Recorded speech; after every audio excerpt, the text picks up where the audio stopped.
Hello बच्चों, आज हम इस क्लास में क्लास 10 का बायोलॉजी स्टडी करने वाले हैं, जिसमें बच्चों ये चैप्टर 5 होगी, नियंत्रण एवं समन्वय। तो बच्चों, इस चैप्टर का मैंने ऑलरेडी पार्ट 5 तक वीडियो बना के रखा है, प्लेलिस्ट में आप लोग जाकर देख सकते हैं। और ये पार्ट 6 होगी, जिसमें हम लोग जानने वाले हैं हार्मोन्स क्या है, मनुष्य में हार्मोन कहाँ पे पाए जाते हैं, कितने टाइप के हैं, और ये वर्क कैसे करती है, क्या कार्य करती है, उसे हम लोग डिटेल्स में जानने वाले हैं।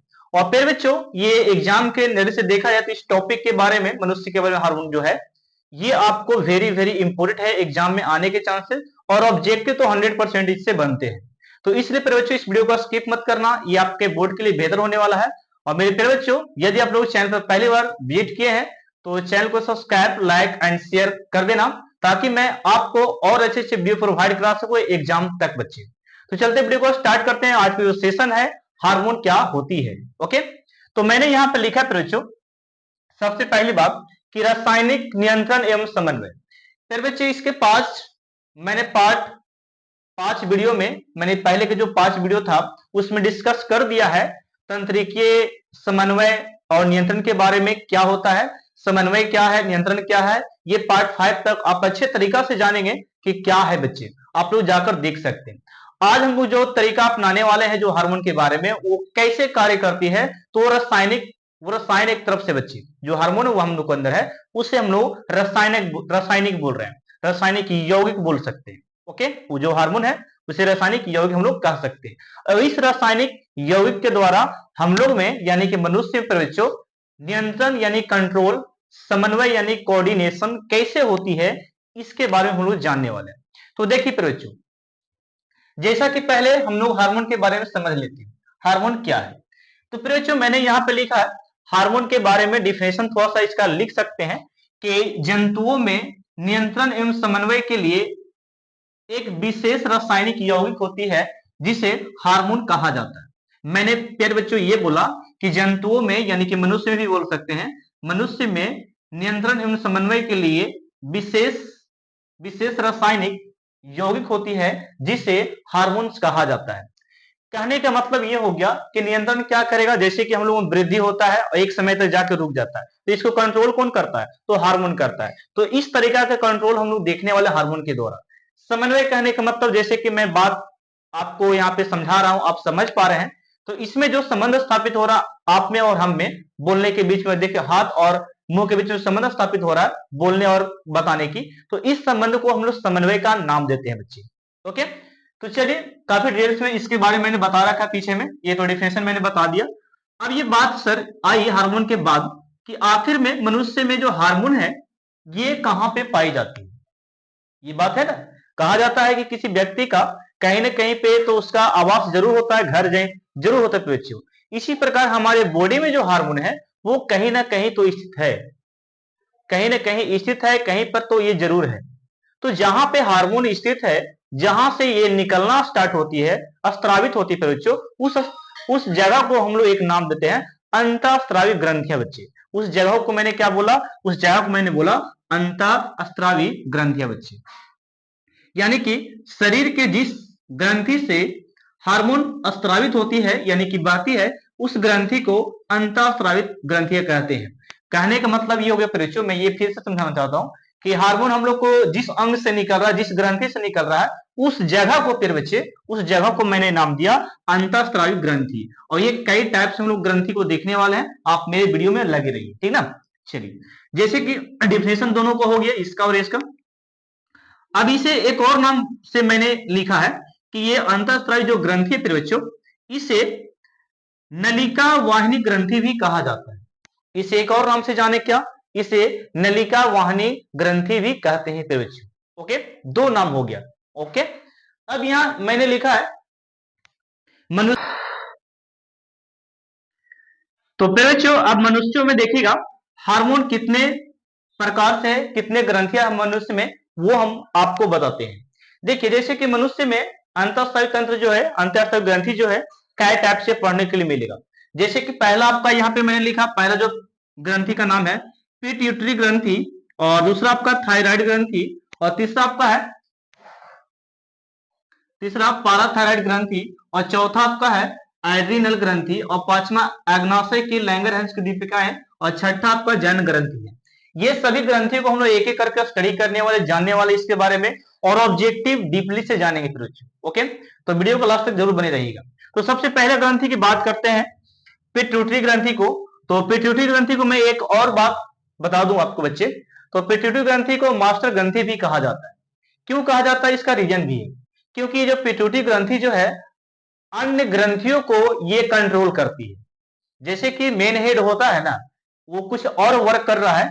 जैसे कि यहाँ पे 4 टीचर है, तो 4 टीचर में से मान लीजिए कि वहां पे एक ऐसा टीचर है जो और टीचरों को समझा सकता है, कंट्रोल अपने में कर सकता है, तो उस टीचर को एक अलग वैल्यू मिल गया, उसको हम लोग हेड बोल सकते हैं, हेड बोल सकते हैं। तो यहाँ पे ये पिट्यूटरी जो है क्या करता है, कुछ और ग्रंथियों को क्या करता है, कंट्रोल करता है। तो इसे हम लोग एक और नाम से जाने, जिसे मास्टर ग्रंथि के नाम से जाना जाता है।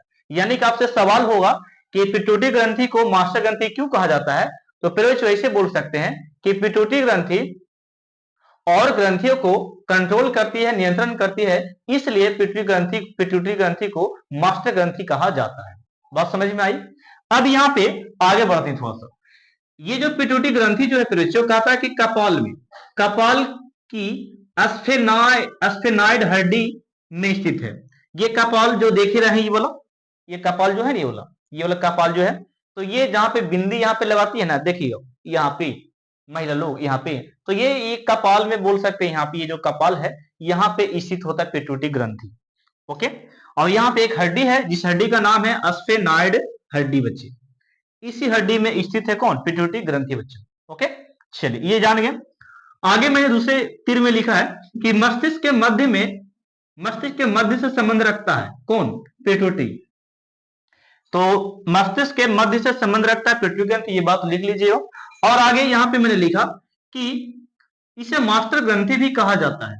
इसे कौन सा ग्रंथि बोलते हैं, इसे मास्टर ग्रंथि भी कहते हैं बच्चे, जो कि मैंने अभी समझाया। मास्टर ग्रंथि क्यों कहा जाता है मैंने बताया अभी। अब यहाँ पे पिट्यूटरी ग्रंथि के 2 प्रमुख भाग हैं बच्चे, जैसे कि कुछ ना कुछ भाग में बढ़ते ही रहता है, तो इसके भी 2 भाग हैं। पिट्यूटरी ग्रंथि के 2 प्रमुख भाग हैं। पहला का नाम मैंने लिखा अग्रपिंडक, और दूसरे का नाम है पश्चपिंडक बच्चे। अग्रपिंडक कहने का मतलब ये आगे की ओर स्थित है, और पश्चपिंडक कहने का मतलब ये पीछे की ओर स्थित है। बात समझ में आई। तो ये दोनों ओर स्थित है। ओके, आगे पीछे करके। अब यहाँ पे अग्रपिंडक की बात करते हैं, तो अग्रपिंडक यहाँ पे थोड़ा सा, ये पिट्यूटरी ग्रंथि का एक भाग है, पिट्यूटरी ग्रंथि का एक भाग है, जो यहां से कुछ मैंने इंपोर्टेंट इसके बारे में लिखा है। अब देखिए थोड़ा सा कि पिट्यूटरी ग्रंथि के अग्रभाग को अग्रपिंडक कहा जाता है। यानी कि पिट्यूटरी ग्रंथि जहां पे होगी, उसके आगे मानते कि ये वाला आपका पिट्यूटरी ग्रंथि है, ठीक है, और ये आगे वाला हिस्सा है, तो इसके अगले वाला हिस्सा को हम लोग बोलेंगे पिट्यूटरी ग्रंथि, सॉरी अग्रपिंडक बोलेंगे, और ये पीछे की ओर है, तो इसको हम लोग बोलेंगे क्या, पश्चपिंडक बोलेंगे। और ये पूरा क्या है आपका मास्टर ग्रंथि, यानी कि पिट्यूटरी ग्रंथि, ये टोटल पूरा है। तो आगे पीछे केवल फर्क है। चलिए, तो वही मैंने बात बोला कि अग्रपिंडक से कुछ हार्मोन स्रावित होता है। क्या होता है, हार्मोन स्रावित होता है। स्रावित मतलब कहने का मतलब क्या, बहती है, निकलती है। तो अग्रपिंडक से कुछ हार्मोन स्रावित होता है, उस हार्मोन को वृद्धि हार्मोन कहा जाता है। वृद्धि हार्मोन का मतलब समझते हैं। वृद्धि हार्मोन कहने का मतलब ये हो गया कि शरीर को जो ग्रो करता है, वृद्धि करवाता है, उसे वृद्धि हार्मोन कहते हैं। ओके, तो ये हमारा अग्रपिंडक वाले भाग से क्या करता है, निकलता है, स्रावित होता है। बात समझ पाए। अब यहाँ पे मैंने और भी लिखा है कि वृद्धि हार्मोन, तो सर जी आप तो बता दी वृद्धि हार्मोन का डिफिनेशन, आप लोग लिख लीजिएगा कि वृद्धि हार्मोन किसे कहते हैं। तो लिखिएगा कि पिट्यूटरी ग्रंथि के अग्रपिंडक से जो हार्मोन स्रावित होती है, उसे वृद्धि हार्मोन कहा जाता है। डिफिनेशन लिख लीजिएगा आप लोग। अब यहाँ पे वृद्धि हार्मोन के मैंने बच्चों कुछ कार्य को लिखा है। जैसे कि हार्मोन है तो कुछ ना कुछ कार्य तो करेगा ना, तो बिल्कुल करता है। जैसे कि यहाँ पे मैंने लिखा कि ये वृद्धि हार्मोन का कार्य पहला है कि हड्डियों को कंट्रोल करता है। कंट्रोल करने का मतलब नियंत्रित करता है, नियंत्रित करता है ये। अब नियंत्रित कैसे करेगा भाई, यदि बोल सकते किसी मनुष्य में ये वृद्धि हार्मोन ज्यादा स्रावित हो गया, बह स्रावित हुआ, तो उस मनुष्य की देखा जाए तो अच्छा खासा हष्ट पुष्ट और मजबूत रहेगा, और लंबा रहेगा बच्चे, लंबा तो जरूर रहेगा, ठीक है।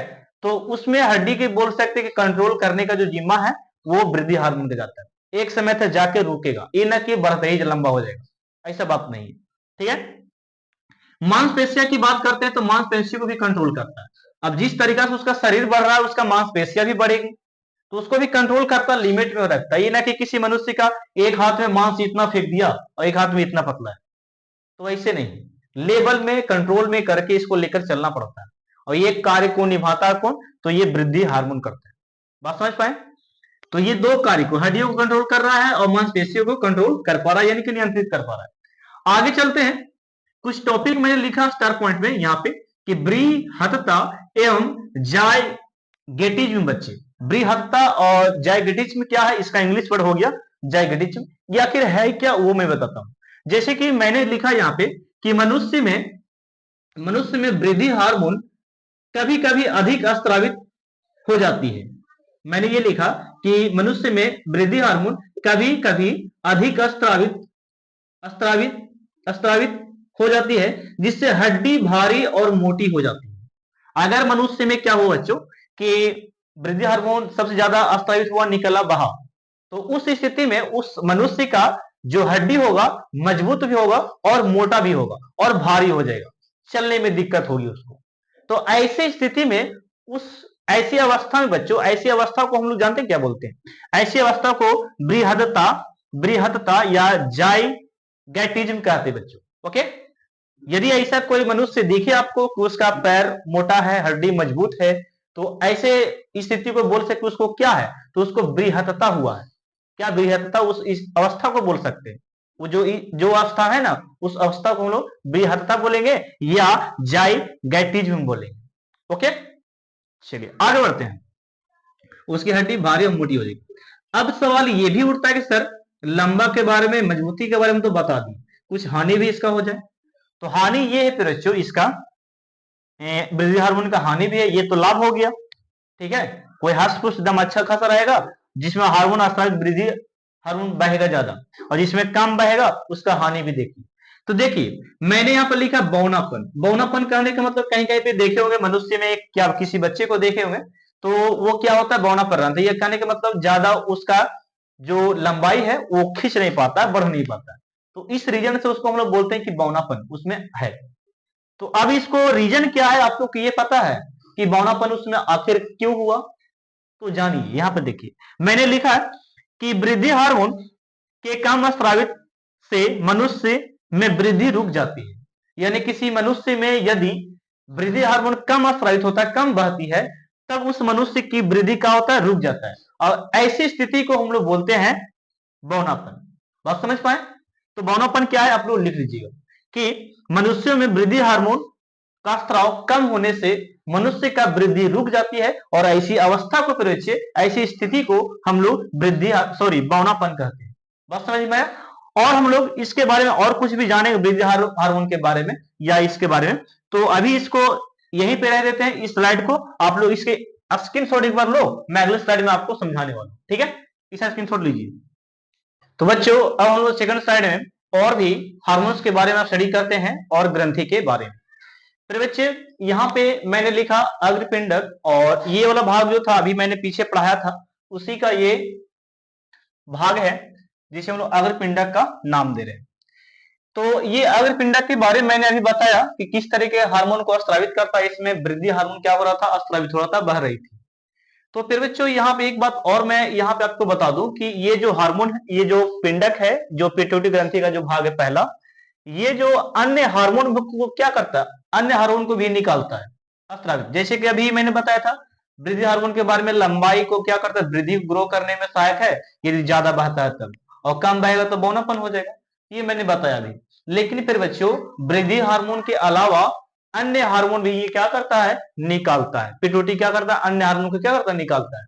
तो इस भाग से अन्य हार्मोन निकलता है, तो क्या बोल सकते, क्या कंट्रोल होती है उसके बारे में जाने। जैसे जैसे हमने लिखा अग्रपिंडक द्वारा स्त्रावित अन्य हार्मोन, यानी कि इसके द्वारा स्त्रावित अन्य हार्मोन जो है वो क्या वर्क करती है, क्या कार्य करती है, उसे समझ लीजिए। जैसे कि यहाँ पे ये जो हार्मोन निकला अग्रपिंडक से, वो क्या करेगा, अन्य हार्मोन नर में शुक्राणु बनने की क्रिया को नियंत्रण करेगा। यानी कि शुक्राणु कितना बनना है, कितना देरी में बनना है और कितना ग्राम बनना है, इसको कंट्रोल करेगा कौन, तो ये करेगा कंट्रोल अग्रपिंडक यानी कि पिट्यूटरी का जो अग्रपिंडक है ये कंट्रोल करेगा, ये हार्मोन, इससे निकलने वाला हार्मोन कंट्रोल करेगा नर में शुक्राणु का बनने की क्रिया, कितना ज्यादा बनता है, कितना कम बनता है, कितना समय बनता है, तो ये सारा कंट्रोल किसका जिम्मे में, ये अन्य हार्मोन के बारे में जाता है। ओके, चलेगा। अन्य हार्मोन की और बात मैं बताता हूं कि ये क्या करता है, मादा में अंडाणु के बनने की क्रिया को भी नियंत्रण करता है यानी कंट्रोल करता है। मंडाणु बोल सकते मादा में कितना अंडाणु बनेगा, कब बनेगा, किस समय बनेगा, किस समय स्त्रावित होगी, इस सारा रीजन जो जाता है बच्चों, ये वाला हार्मोन को जाता है और इस ग्रंथि को जाता है। ठीक है, तो अन्य हार्मोन का दूसरा कार्य देखने कि मादा में अंडाणु किस तरीका को बनने को क्रिया को नियंत्रित करता है। ओके, और भी मैंने थर्ड यहाँ पे इसका कार्य है अन्य हार्मोन का, लिखता है मादा में स्तनों को दुग्ध दुग्ध स्त्राव के लिए उत्तेजित करता है। दुग्ध स्त्राव कहने का मतलब क्या, जैसे कि एज जब हो जाता है 12-13, जब गर्ल्स का एज हो जाता है इतना में, तो क्या ये जो हार्मोन है उस समय ये क्या करता है, ये बहने की प्रेरित करता है यानी कि उत्तेजित करता है स्त्रियों में, स्तन के द्वारा क्या करता है, उत्तेजित करता है दूध को बहने में। तो वही मैंने लिखा कि मादा में स्तनों को दुग्ध स्त्राव के लिए उत्तेजित करता है कौन, ये अन्य हार्मोन। तीन कार्य आप लोग देख लिए। अब यहाँ पे ये अग्रपिंडक खत्म होता है, ये पिट्यूटरी का अग्रपिंडक खत्म होता है, तो स्टार्ट होता है पश्च पिंडक बच्चे, जो कि मैंने अभी बताया था, ये वाला आगे वाला भाग को अग्रपिंडक हो गया, ये पीछे वाला भाग को पश्च पिंडक हो गया, और ये पिट्यूटरी पूरा ही वाला। ठीक है, तो अब ये पीछे वाले भाग को देखो क्या कार्य करता है। इसके बारे में मैंने लिखा कि इससे अन्य हार्मोन भी स्त्रावित होते हैं। फिर बच्चों यहाँ पे हार्मोन का नाम तो नहीं लिखा है, लेकिन अन्य हार्मोन बोल दे रहा बच्चों, यदि आप लोग को पता हो, आप लोग पढ़े होंगे, इसमें तो भारतीय वन तो नहीं दिया बच्चों। तो अन्य हार्मोन के बारे में देखिए यहाँ पे क्या क्या कार्य है, ये अन्य, इससे भी अन्य हार्मोन निकल रहा है, यानी कि जिसका नाम मैं नहीं बता पा रहा हूँ, यहाँ पे नहीं लिखा था, पता नहीं कि 11-12 में आपको देखने को लिए मिलेगा। ठीक है, तो ऐसा बात है बच्चे। पश्च पिंडक की बात करते हैं तो इससे अन्य हार्मोन स्रावित होती है, जो कार्य क्या करती है वो जरा देखिए। पहला कार्य क्या करता है कि शरीर में जल संतुलन को बनाए रखता है। हमारे शरीर में कितना जल की मात्रा होगा, कितना कम हुआ, कितना ज्यादा हुआ, तो ये सारा कंट्रोल किसके जिम्मा में जाता है, तो अन्य हार्मोन के जिम्मा में जाता है। ये पहला काम कर रहा, जल संतुलन का कार्य कर रहा है, हमारे शरीर में संतुलन को बनाए रखता है। दूसरी बात इसका कार्य है अन्य हार्मोन का, लिखता बच्चे के जनन में सहायक है। बच्चे कहने का मतलब बच्चे के जनन में, जब स्त्रियों में बच्चा जब जन्म लेता है तो उसमें बनने की क्रिया में ये सहायक है, ये हार्मोन जो पश्च पिंडक से जो हार्मोन निकलता है वो सहायक है बच्चे के जन्म लेने के लिए। ठीक है, वही मैंने लिखा, बच्चे के जन्म में सहायक है, बच्चे जब जन्म लेगा उसके उसमें सहायक है बच्चे। अब यहाँ पे एक हार्मोन अभी खत्म हुआ है पिट्यूटरी, अब सेकंड हार्मोन, सेकंड ग्रंथि अब स्टार्ट होता है, ये आपका थायराइड ग्रंथि। तो बच्चों अभी मैंने पढ़ाया था पिट्यूटरी को मास्टर ग्रंथि भी कहा जाता है, लेकिन मेरे बच्चों यहाँ पे ध्यान दो आप लोग कि थायराइड ग्रंथि ये है क्या, तो थायराइड ग्रंथि हम लोग यहाँ पे जो ये गला है ना, ये हमारा थायराइड, ये थायराइड हमारा है गला, तो इस गले में ये फिट है। मैं एक बात बता दूं कि ये गला में फिट है कौन, ये थायराइड ग्रंथि बच्चे। ओके, और इससे जो हार्मोन स्रावित होगी वो मैं बताने वाला हूं। ओके, तो इससे जो हार्मोन स्रावित होती है उसे थायरैक्जिन कहते हैं, यानी कि थायराइड ग्रंथि जो है आपके गले में फिट है, गले में ट्रैकिया लैरिंग्स के नीचे फिट है बच्चे, तो ये आपको गले में फिट है। और मैं बता दूं कि इसके द्वारा जो थायराइड थायराइड ग्रंथि की जो हार्मोन निकलता है उसको थायरैक्जिन कहते हैं। ओके, वो भी मैं बताऊंगा। तो मैंने लिखा है थायराइड ग्रंथि जो है श्वास नली या ट्रैकिया में स्थित है बच्चे, श्वास नली ट्रैकिया में स्थित है, जो लैरिंग्स के ठीक नीचे होती है। श्वास नली क्या है, ट्रैकिया क्या है, ये सारा डिस्कशन मैंने चैप्टर 1 में अच्छे तरीके से, चैप्टर 2 में भी मैंने किया है। ओके, देख सकते हैं जाके। तो श्वास नली ट्रैकिया यानी कि यहाँ पे गले में जो फिट होता है सी आकार को, उसको बोल रहे हैं, ठीक ना। अब यहाँ पे लैरिंग्स जिससे मनुष्य आवाज निकलता है उसके नीचे ये स्थित होता है। ओके, मनुष्य जहां से याद श्वास को निकालता है उसके ठीक नीचे स्थित होता है कौन, थायराइड ग्रंथि। ओके ना। और भी मैंने बात लिखा यहाँ पे, इसके द्वारा स्रावित हार्मोन थायरैक्जिन है, यानी कि ये जो हार्मोन निकालता है उस हार्मोन का नाम क्या है, थायरैक्जिन बच्चे। क्या नाम है, थायरैक्जिन उस हार्मोन का नाम है। देन मैं बात करता हूं कि थायरैक्जिन के संश्लेषण के लिए आयोडीन का होना अनिवार्य है। यानी कि इस हार्मोन की बनने के लिए बच्चों, इस हार्मोन के बनने के लिए हमारे थायराइड में इस हार्मोन तभी बन पाएगा, तभी संश्लेषण हो पाएगा, तभी बन पाएगा जब कोई मनुष्य में आयोडीन की मात्रा अनिवार्य होगा, आयोडीन उसमें होगा बच्चे, नहीं तो वो हार्मोन नहीं बनेगा। और जब ऐसा हो गया उस व्यक्ति में, यदि बोल सकते हैं कि ये वाला हार्मोन नहीं स्रावित होता है, तो उसमें बहुत सारे कार्य नहीं हो पाएगा।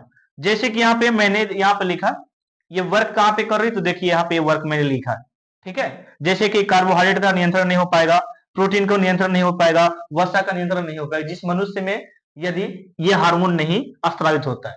तो कब ये स्रावित होगा, जब आयोडीन वो खाएगा, नमक बोल सकते वो सेवन करेगा, ग्रहण करेगा। ओके, चलिए, तो यही मैंने लिखा है पे कि थायरॉक्सिन के संश्लेषण के लिए, बनने के लिए आयोडीन का अनिवार्य होना जरूरी है, आयोडीन का होना बहुत जरूरी है। आप लोग नमक में देखे होंगे कि नमक में लिखा होता है आयोडीन युक्त नमक। बच्चे क्यों लिखा होता है, इसका रीजन मैं आज बताने वाला हूं, ठीक है, बने रहिएगा।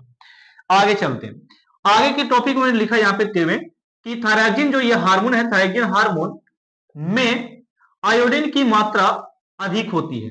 आयोडीन की मात्रा क्या होती है, अधिक बच्चे। मैंने लिखा थायरॉक्सिन हार्मोन में आयोडीन की मात्रा अधिक होती है बच्चों, और ये जो कार्य करता है वो मैं आपको बताने वाला हूं। जैसे कि थायरॉक्सिन हार्मोन की कार्य की बात करते हैं, तो यहाँ पे मैंने लिखा बच्चे थायरॉक्सिन हार्मोन का कार्य। पहला क्या करता है, कार्बोहाइड्रेट को कंट्रोल करता है।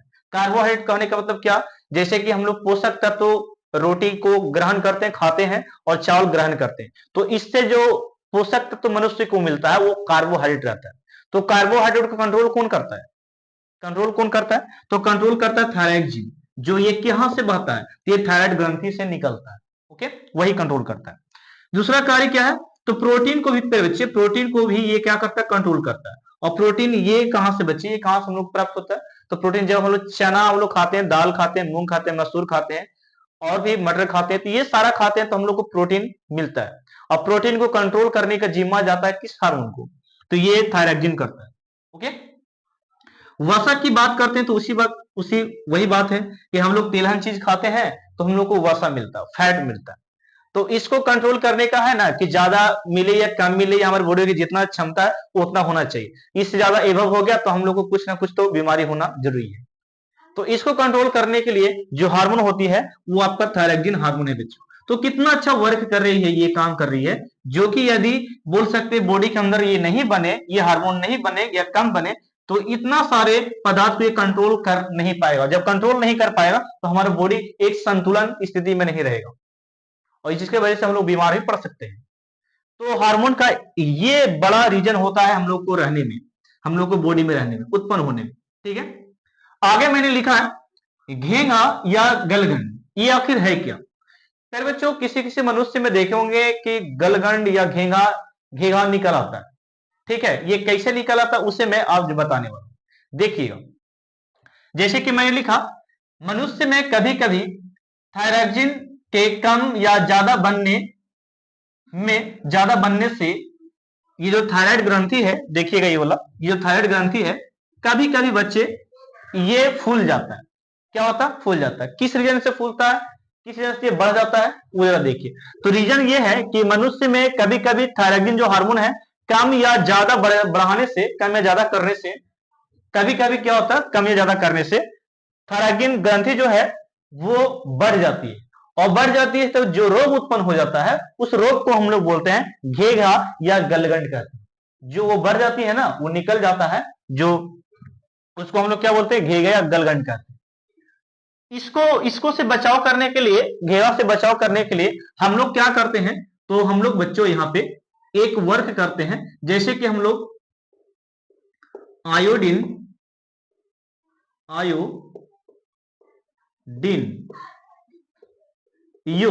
आयोडीन युक्त नमक का सेवन करते हैं, इससे बचने के लिए परीक्षा आयोडीन नमक का सेवन करते हैं।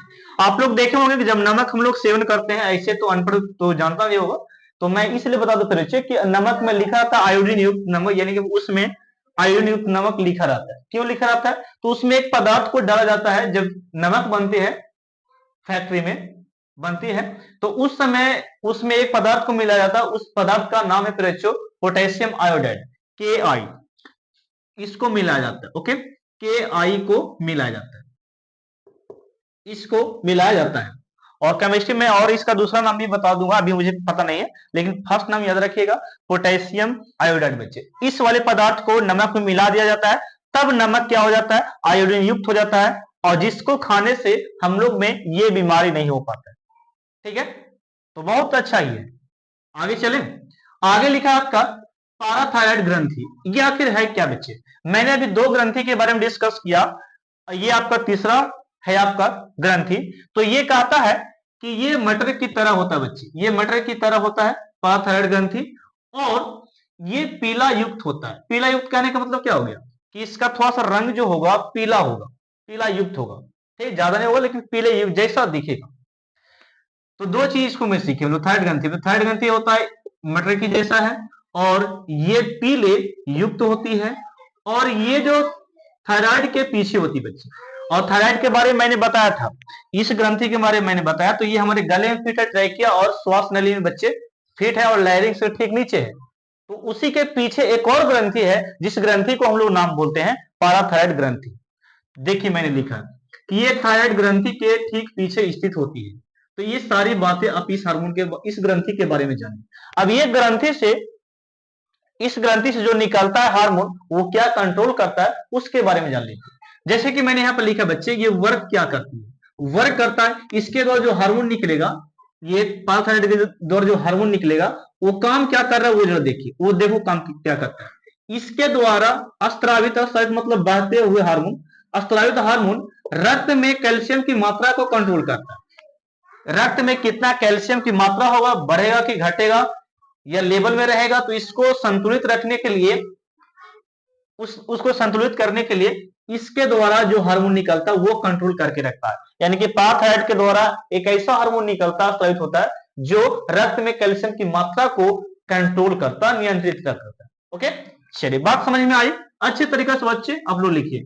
आप लोग मैं इसलिए बता पा रहा हूं कि आप लोग आज इसको याद किए, कल भूल जाएंगे, तो लाइफ में ये आप लोग को कभी देखने को नहीं मिलेगा। समझिए कि हम लोग एक तरफ से साइंस, ये जो है हमारे जीवन पे ये डिपेंड है, जीवन से हम लोग को कुछ न कुछ सिखा रहा है। ठीक है, जिसको हम लोग भूलने की कोशिश ना करें, इसको याद रखें, इस साइंस को। आखिर हमारे बॉडी में ऐसी घटना क्या होती है जिसकी वजह से हम लोग अच्छी तरीके से स्वस्थ नहीं रह पाते बच्चे? रीजन यही है कि हम लोग की बॉडी के बारे में जानकारी नहीं है। मनुष्य यहाँ पे दुनिया में तो आ गया, लेकिन अपने बारे में, खुद के बारे में नहीं पता किसी को। तो इसको बहुत जाना जरूरी है, इसलिए कहा जाता है कि एजुकेशन बहुत जरूरी है बच्चे। ठीक है, आगे बढ़ते हैं। एड्रिनल, एड्रिनल ग्रंथि है क्या? तो ये अभी मैंने 3 ग्रंथि पढ़ाया, ये चौथा ग्रंथि मैं आपको पढ़ाने वाला हूं। तो ये चौथा ग्रंथि की बात करते हैं, एड्रिनल ग्रंथि के बारे में। तो ये क्या करता है, इसका एक और नाम भी है बच्चों, इसको बोलते हैं सुप्रारिनल ग्लैंड भी कहा जाता है। इसको बात समझ पाए, इसको सुप्रारिनल ग्लैंड भी कहते हैं, इसका दूसरा नाम है। अब ये कहता क्या कहता है, जरा सुनिए। ये कहता है कि प्रत्येक ब्रिक, ब्रिक कहने का मतलब किडनी, प्रत्येक ब्रिक के ऊपरी सिरे के अंदर होती है बच्चे। जैसे कि मैं एक एग्जांपल दूं यहां पे आपको, जैसे कि ये वाला आपका किडनी है,